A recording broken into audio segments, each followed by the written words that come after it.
This is another one of those theories made by that other channel. I am not taking responsibility for this one.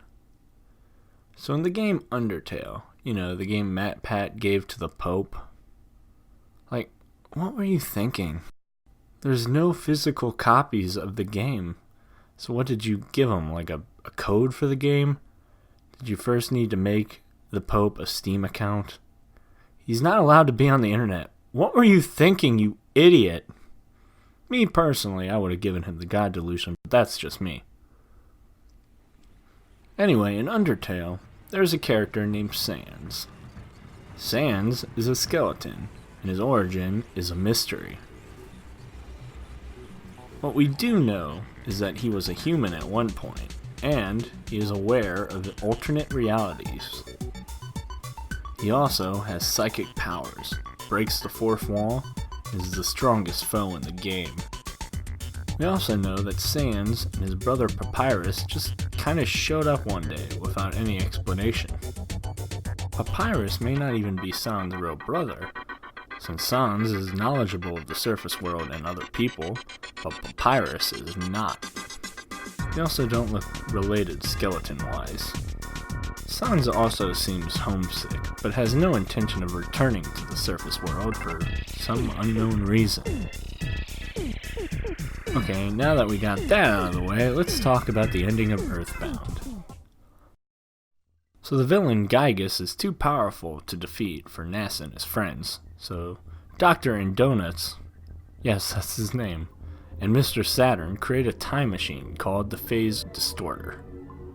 The problem is living material can't travel through time, so NESS and his friends have their consciousness put into robots so they can go back to Gygus' weakest moment to defeat him.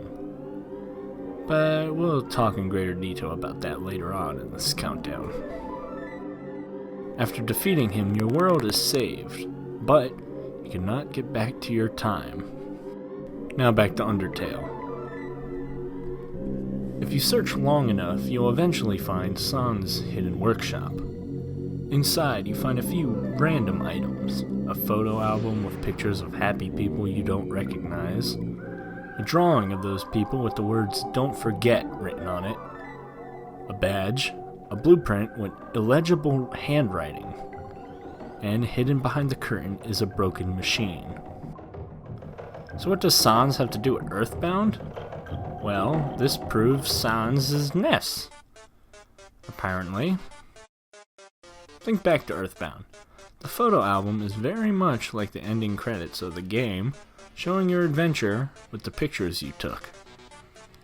The badge could be the Franklin badge. The blueprints in illegible handwriting could be in Mr. Saturn's language. And the machine behind the curtain could be the broken Phase Distorter. The theory goes that NESS attempted to return to his time by going back through the Phase Distorter while wearing a Franklin badge, but died since it can't let a living being go through time.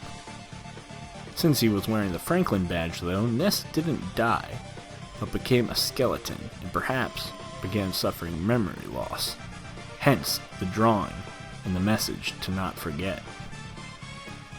NESS wasn't home though, because after defeating Gygus, he couldn't return to his exact time.